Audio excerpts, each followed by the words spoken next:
I'm so excited about this conversation. This is how we say in Spanish, mi mero mole. It's where my heart is, talking about organizing Texas.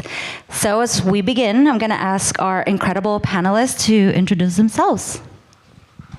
Hi, my name is Andrea Gregory. I am a rank and file AFSCME member, Local 2021. Been in San Antonio starting since 2021, and right when I got here, started being active with the union, helping them with their advocacy, and also trying to get more people organized.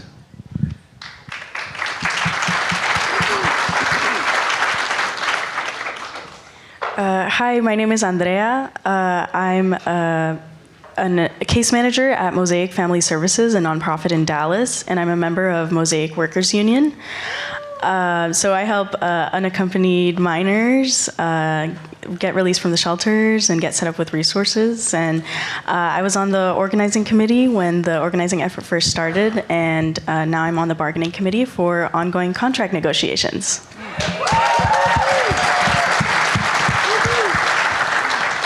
Good morning, everyone. My name is Resha Thomas. I'm the Executive Vice President with the Service Employees International Union in Texas. I'm excited to talk about the ways that we're organizing in this wonderful state. Good morning, bienvenidos, Linda Morales. I am with the Gulf Coast Area Labor Federation in Houston, Texas. I've been a union member for over 25 years, and right now what I do with the Gulf Coast Area Labor Federation, I am an organizing coordinator, and I lead two initiatives, very important initiatives. One is the Build Houston Better, focused on raising labor standards through labor policy, and the other one is the Houston President's Organizing Initiative, which fosters cross-union collaboration and long-term organizing strategies. Again, thank you for having us here today. Thank you, Juana. Thank you all so much. All right, let's dive into it. Workers are organizing in powerful new ways, and more people than ever see unions as trusted institutions that can deliver real change. We are seeing folks come together to build power in their workplaces and their communities. What you're about to hear from this panel, it's a reminder that organizing is bold and complex. It touches everything, from policy fights to political power, from cross-union solidarity to stories we tell. These campaigns aren't just one shop, one local. They are showing us what is possible when we go big and we go all the way. These are examples of what it looks to think bigger.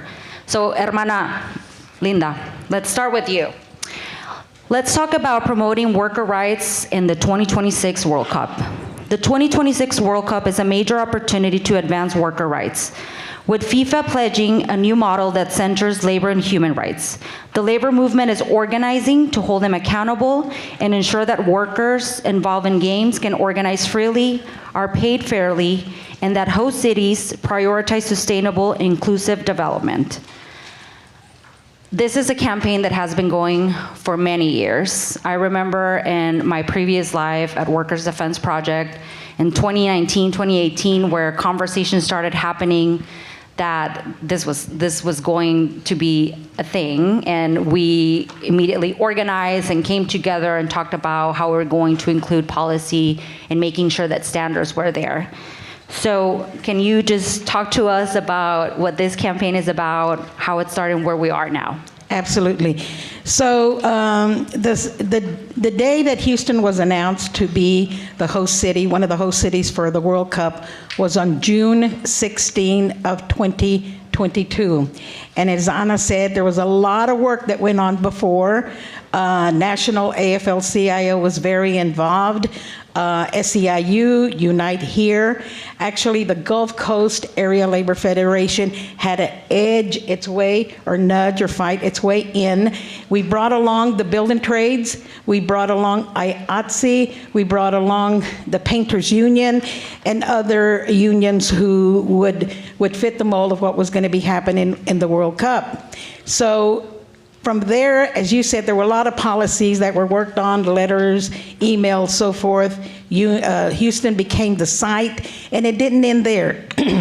We had to continue to fight to put language in our requests for proposals. The beautiful thing is that Lacey Wolf, who's our Gulf Coast president, and myself both sit on the Harris County Houston Sports Authority, which the World Cup is the entity that it falls under. It falls under it, but there's still another entity called the host committee, and it's the host committee that is doing all the contracts for the World Cup. We have been working with a consultant, or work with a consultant, on drafting and crafting certain policies that we wanted. We wanted to make sure that we could organize workers, right? And the second thing is we wanted to use collective bargaining agreements, that weight in contracts, and who would apply, who would bid on the World Cup, on festivities. The biggest festivity, thank you, the biggest festivity that we are responsible for, the Sports Authority, is the Fan Festival. The Fan Fest will be held in East End in Houston, Texas. It is going to be a humongous event. If you've seen, the Super Bowls, this one is going to be huge, huge, huge. There is going to be lots of food, a lot of entertainment ongoing, television monitors everywhere so people can see the World Cup. Now that's what we're responsible for. Energy, which is where all the games are going to be held, is being held under the Harris County Sports Convention Corporation, of which our sister Elsa Flores sits on that. So we've been lucky that we have those positions, and let me tell you how we have those positions. We talk about politics. When you screen candidates for election and so forth, you got to use that power. You got to edge them. In Harris County, we have a great commissioner's court. We've got a great city of Houston. Sometimes we have to push them a little bit there, but we do our homework. We hold them accountable because these are the things that working people want. And we're going to make sure that the World Cup, that its workers are safe, and if they're not, we'll be there again. But take my word, they will be safe.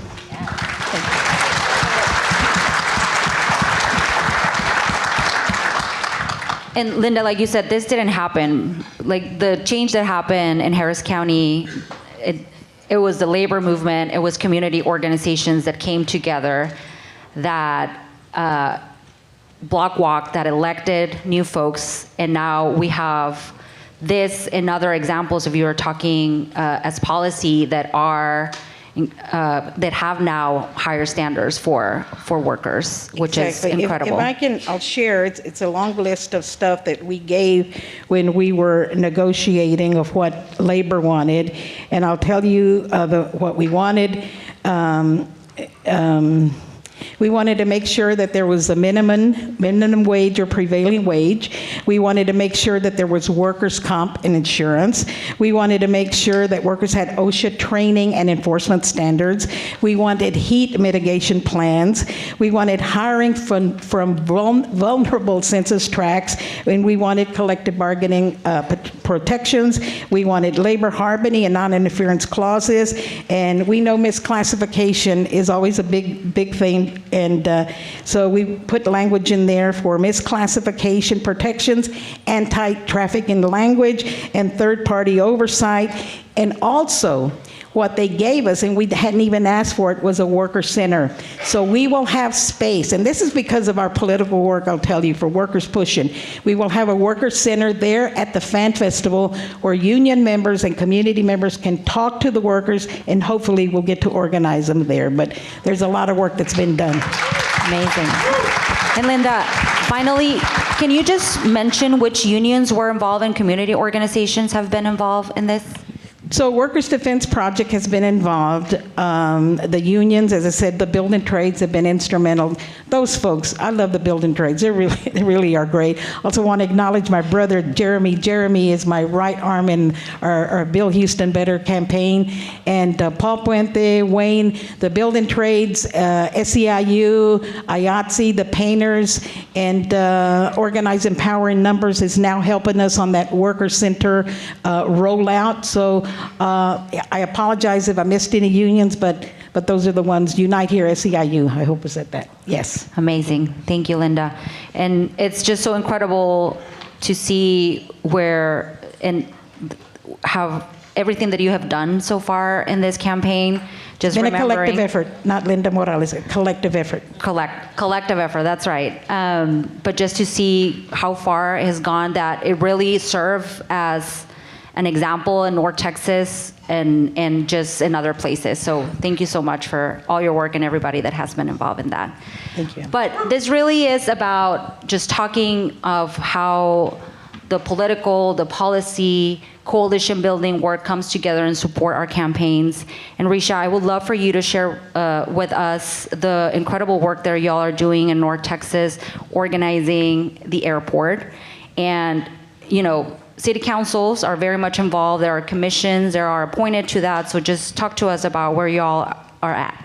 Absolutely. One of my favorite things to do is talk about the organizing efforts at the DFW airport. For folks who don't know, DFW is the second busiest and about the third largest airport in the United States. So if anybody has flown either American or Southwest, you have either been at Dallas Love Field or you've been at DFW. And if anybody has walked through those terminals, you know that they are immense. I think when we look at the numbers, there are over about 10,000 workers there. 2,500 of those who are contracted, who could be a part of SEIU Texas. These are folks who are cabin cleaners. These are folks who work in baggage. These are folks who work in ticketing. These are the people who are making sure that folks get to and from their places safely. So when we talk about something that massive, we know that it is not just a one-stop shop. You don't just talk to the cabin cleaners, boom, you're done, you organize a contract. That's not how it happens. And when we talk about what happens with the airports, we know that there are many people who are involved. Number one, it is a money maker. Number two, it is a economic driver. So people who work at the airport, their friends, their families, it's almost a community of folks who work there. So when we first started organizing at DFW, we knew, of course, we needed to talk to the workers, but it wasn't the contractors who hired them that was really pulling the strings. Those weren't the people who were setting the wages. And for folks who don't know, those airport workers, so folks who flew here, maybe not drove here, when you see airport workers, they're usually making about $10 to $12, particularly in the DFW. So they're not even making $15 an hour. So these contracted workers, you know, they get hired by a contractor, but when you look at them, they have on American Airlines shirts, but they do not have the benefits of American Airlines staff. So we knew that it wasn't just talking to workers and sitting down with the contractors, because the contractors get their wages set by the airlines, and the airlines are big players too. So in Texas, we talk about a labor movement that's as big as Texas. Texas is also home to a lot of corporations. So just in Dallas alone, it's home to American Airlines. Then 40 minutes down the street, it's home to Southwest. So in order to get those airlines to move, we knew we had to talk to elected officials in each one of those cities. Fort Worth being, I think, and I'm going to ask my coworker Daniel, who knows the facts of it, I think it's the 7th or 8th largest city in Texas, and then of course Dallas being a little bit ahead of that. But we had to engage the city council members. Well, as we engaged the city council members, they would tell us, oh, well, DFW, it's not in Dallas, it's not in Fort Worth, it's in the middle. I still don't understand that. If anybody can explain that to me, please pull me to the side and explain that, but it's in the middle. So they have a DFW board. And the people who appoint the DFW board members are Fort Worth City Council members and Dallas City Council members. So if we go to the board, they said, well, I'm only going to do what my city elected wants me to do. So we knew it had to be multi-thonged. It could not just be talking to workers. It could not just be getting good folks elected. We had to also encourage the DFW board members that this is an issue that is important to them. And we had to talk about it differently. We couldn't just talk about wages, because quite honestly, I think everybody in here could say, I know somebody who should be making a little bit more than what they're making, right? That's not what gets people. We have to talk about safety and security. The airport is not safe if you have people coming in and out of those jobs, right? If you have a loved one who needs help getting on an airport, on and off of airplane, you want somebody who's been working there a while, who knows how to handle with care. So we couldn't just talk about the wages. We had to talk about what this meant for safety and security. And quite honestly, we had to talk about what it meant for the city as well. So it is a long, ongoing process, but it was something that it seemed like once you turned over one rock, it was almost like an onion. You peeled one piece of it back, and it's like, oh, wait a second. Now I got to talk to the board members. Oh, wait a second. I got to go back to this elected official. And for us, we had to reimagine what it meant to organize. Gone are the days of just going shop to shop. We said, we cannot do this alone. So number one, and I know we'll get to it, but we need everybody in this room to care about it, right? Like, we gotta work together, right? And then number two, we had to stop separating politics and organizing. They are together, they go hand in hand. In order for us to win, we have to lean on not just the electeds, but who the electeds appoint. So, thank you all. But it's just important, right? We have to stop. Gone are the days for us being able to separate and be siloed. We have to work together, and we have to think about this collectively. Thank you so much, Resha.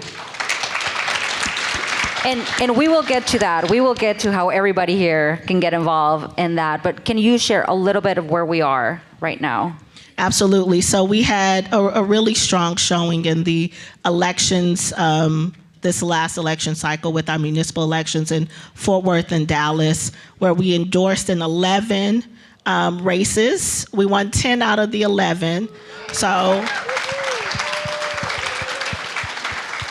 there's still a little bit of room for improvement. But now what we're seeing is folks are coming up to us and saying, we got to get this done. We got to raise wages, right? But it didn't happen overnight. This is something that we've been working on 2-3 years. So fingers crossed, the next constitutional convention, we can say that we've officially organized about 2,500 new workers into our union.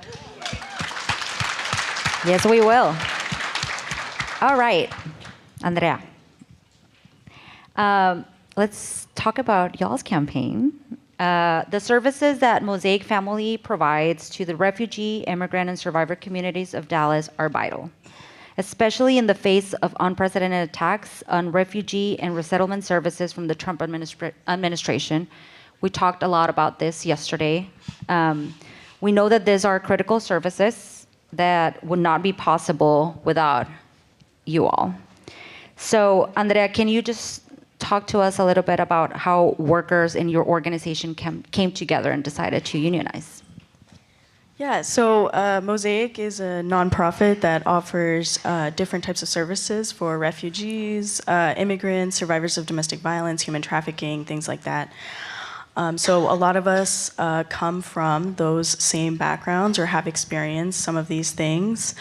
So it was really about taking that personal experience, right? A lot of us are refugees or immigrants for a reason. We were forcibly displaced or made to make a decision to move our home country, whether that's due to, U.S. foreign policy or U.S. imperialism, this is something that we were able to connect on and talk about, okay, what are the missions and the core values of Mosaic and why we work here, right? So, it started out with a petition about speaking up about the genocide in Palestine.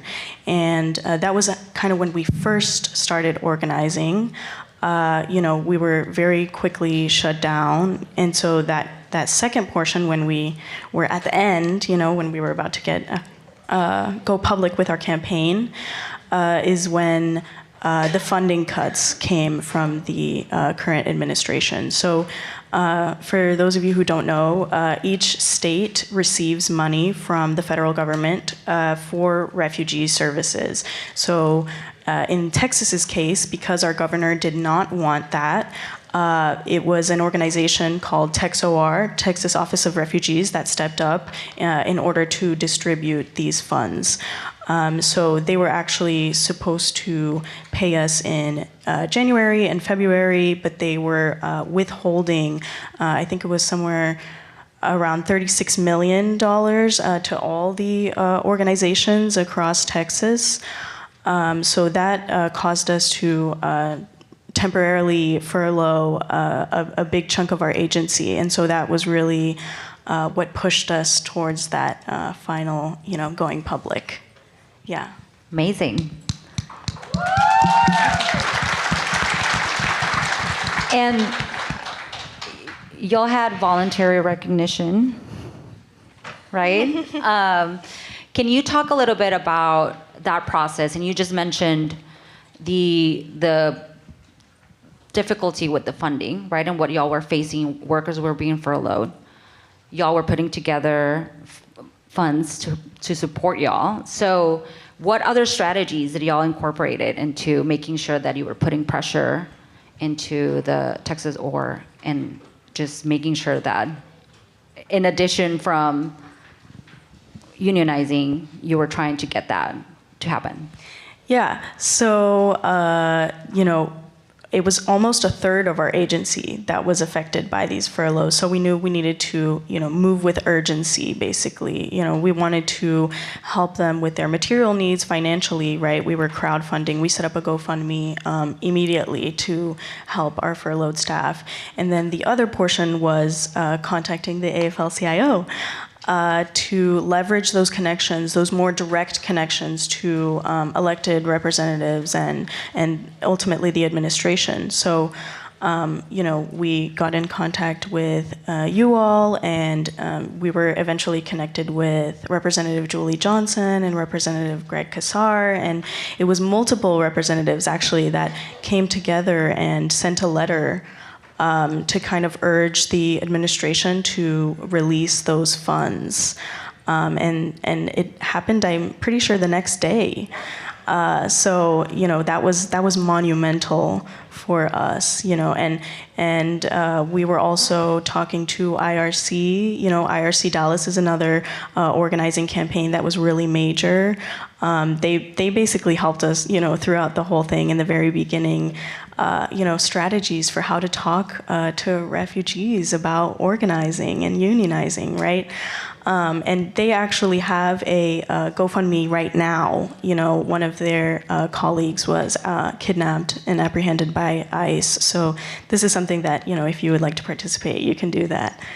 But yeah, so it was kind of like a multi-pronged, using our resources, our connections with the local community, but with also the bigger greater union, which is AFL-CIO, and then just that material support, the emotional support. We were getting together to talk about how was this going to affect not only our workers but also our clients, right? So this meant that across Texas it was almost 100,000 people losing services that were necessary. So yeah. Thank you, Andrea. Can you finally tell us a little bit of where y'all at in your campaign? Yeah, so we're currently in negotiations. We've just submitted our non-economic proposals. We're getting ready to go into the economic proposals. That part is a little more difficult. So right now we're trying to fast track the process because in September we've been told that that's kind of when TexOR is no longer. So that means the state gets to decide whether or not they want to distribute out those funds. And we already know what our governor has said in the past about these funds. So we're kind of preparing for, worst case scenario, which is, mass layoffs across Texas, not only in our campaign. So yeah, it's really going to take, a lot of organizing to make sure people have good severance packages, and for the time being, like protections, especially with this population, right? We talked about safety in the workplace, right? Making sure we have some strong protections against immigration or just different attacks from, all types of sources, such as, just all different types of things. But we're trying to move quickly so that we can make sure to help our coworkers. Well, I know that folks in this panel and in this room, we stand in solidarity with you all. Thank you. So just call us to action. Hello. Hello. Andrew, last year, San Antonio voters overwhelmingly passed Proposition D, a historic ballot measure that struck down a 1951 era ban preventing city employees from engaging in local elections. Y'all use a range of strategies from petitioning to public testimony to direct advocacy, political organizing. So tell us a little bit about y'all's campaign and what came of it. Sure. So, started my involvement was in 2024 when the opportunity for amending to the political process for city employees came about. Folks might know, AFSCME is the representative of city unions in San Antonio, but there is no bargaining contract. There's a whole deal with them not being able to do that. That goes back to the last census. But an opportunity arose itself when instead of using direct bargaining, to use an alternative method, which was to gain greater connections to both elected officials and also the general public. With the charter amendment, we were there at every public comment period. We had rank and file members, we had staff, we had our regional heads come in to speak as well. We went to different shops, different locations around the city, that anyone who could come out at this time for this event, come in. You can sign up to speak. If not sign up to speak, sign up to be a speaker so you can donate time for people to talk. We did our best to flood those commission meetings. And even then, we had some resistance, some hemming and hawing from the commission. They were usually made up of people in either like the business community or academics, or some people who weren't inherently sympathetic to our cause. But what I will say is something that even they had and everyone else in the city demonstrated was a strong sense of fairness. The fact that we did not have this ability to participate, whereas the uniformed employees, the fire and police departments, did have this ability to, for individuals to just, even individuals to block walk, to phone bank. The future mayor just walked on past. That was something that, due to the passing of Proposition D, that we were able to immediately participate in, and which everyone at AFSCME is proud about participating in as well.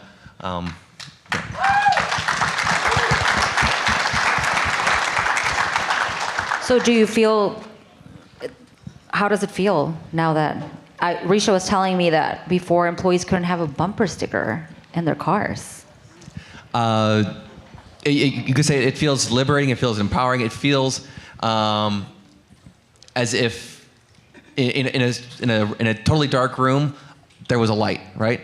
And it's not as if the light came from some sort of divine providence. It was something that we created ourselves, something that our sweat and our toil helped made for us, which is incredibly gratifying. Amazing, thank you. Yes. All right. So this question is for everybody, and I'll let you all decide who goes first. But can you tell us, how do you all, and Resha, you talked a little bit about this, but how do you all see your campaign connecting to the larger labor movement? I can add, I think when we went into the DFW area, we knew that we were not the first union there. We're not going to bring in a great movement, but we wanted to be supportive. So one of the things that we did was we called the Texas AFL and we said, listen, we want to go in. Who do you know? Who should we connect with? We connected with the CLC as well, right? So for us, we saw this as an opportunity for us to expand the conversation of what's happening in labor, right? You know, we know that the building trades, we know that there are a lot of other unions that get play, right? That are what people think about when they first think about unions. And we said, well, we want to add to that. So that was the first thing that we did, and why we think that we're adding to the labor movement. I also think a win for one union is a win for all unions, right?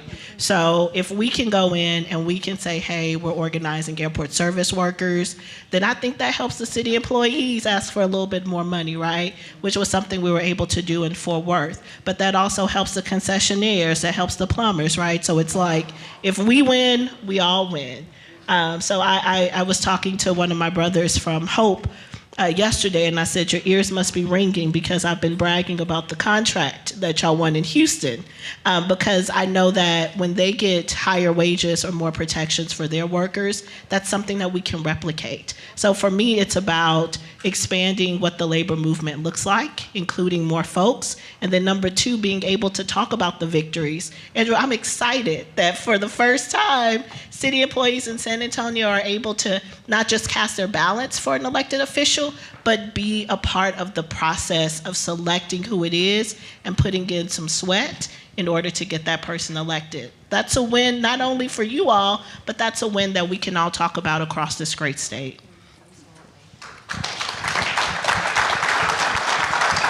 I'll add a little bit to that question. The list of workforce standards that I mentioned, they just didn't happen overnight. They happened because we had pushed them with the city, we pushed them with the county, we set a precedent there during Hurricane Harvey under that then mayoral administration. Reluctantly, he let us in to work on those standards, to work on rebuilding Houston. We did a good job, we did a great job. So we set the precedents there, as well as with the county. We just didn't go to the county and say, trust us. We showed them we could do it, and we did it. And so what I read off for the World Cup, they haven't been yet implemented into an RFP, but my understanding is that there has been a contractor who won the bid to do all the fan festival work. We're hoping that it's going to be a union contractor. And so I've asked our folks, have you gotten a rejection letter? They've told me no. So far, we're still there hoping. But a lot of the work a lot of our wins have been because we've done the work. And we know we can do it, and we know we can do it well.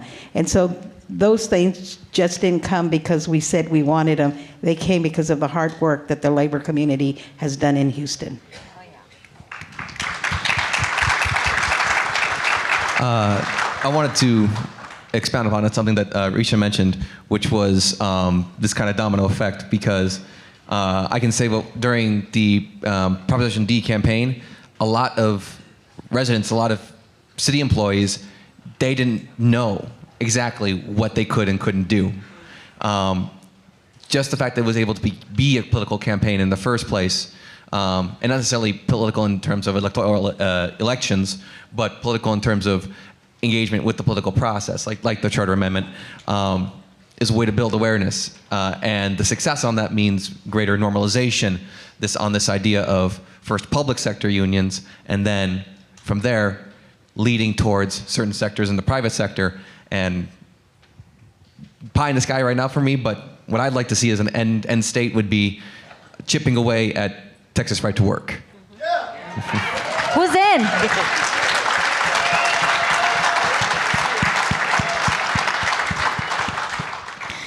Yeah, so, Mosaic is a nonprofit. A lot of times people are like, you can organize nonprofits, and yes, so it was a lot of, talking to other nonprofits in the area, and labor has a great way of connecting people through the same struggles, right? Labor exploitation, wage theft; these are all things that we all experience. But particularly this population of refugee and immigrants, right? Sometimes these strategically marginalized people are, more vulnerable to these things, right? We're grateful to be here. We're grateful for these opportunities, right? But that doesn't mean we put our rights on the back burner, right? So Texas, one in six people in Texas is an immigrant. So, I'm not going to say that our value is attached to what we can produce in the labor. It's attached to our humanity, right? We are neighbors, coworkers, friends. So, yeah, I think we're a very important part of the labor movement. Amazing.